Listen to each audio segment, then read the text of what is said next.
What's up, everybody? It's your boy Big Papa JT coming at you with my Alabama versus Texas A&M post game recap and analysis, breaking down the game, the scoring summary, and the stats.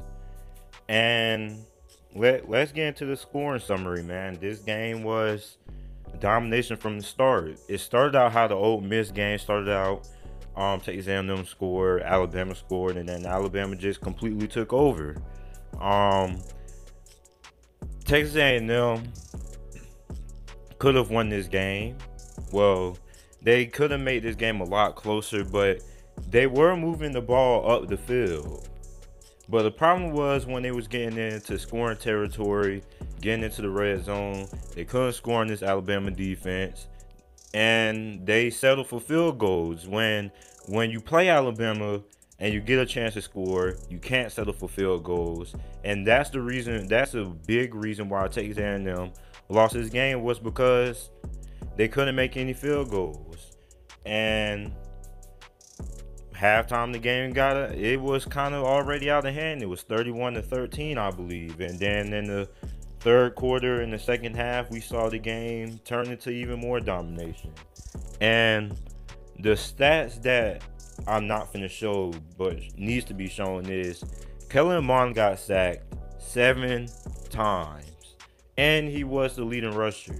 So this Alabama defense completely shut down Texas A&M, made them one-dimensional. Kellen Mond was basically doing everything, and this was a great game for him.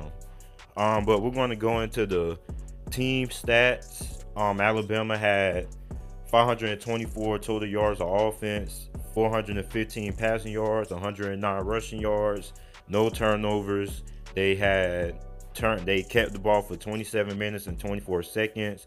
They were 3-3 in the red zone. They were 4-10 on third down. Texas A&M had 393 total yards of offense, 263 passing yards, 130 rushing yards, 2 turnovers, had 32 and 36 seconds of possession time. They were 4-5 in the red zone, and they were 3-12 on third down. And now it's time for the player stats. The team leaders: Tua Tagovailoa was 22-30 passing for 387 passing yards, 4 touchdowns, and he had one rushing touchdown on the ground.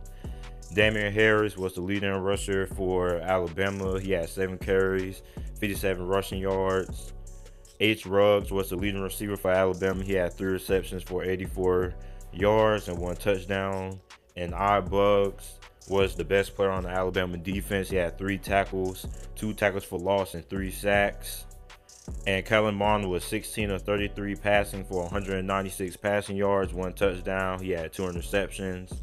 And he had 18 carries for 98 rushing yards and 1 touchdown, which led the team in rushing. And Jay Sternberger had 3 receptions for 59 yards and 1 touchdown. And C. Oliver had 6 tackles, 1 tackle for loss. Now, Kellen Mond, I believe, played a good game despite the two interceptions. He was carrying this team all by himself, had no protection. He was sacked 7 times, and this Alabama defensive line just totally overwhelmed this Texas A&M running game. They really couldn't get nobody going. They made Texas A&M one-dimensional.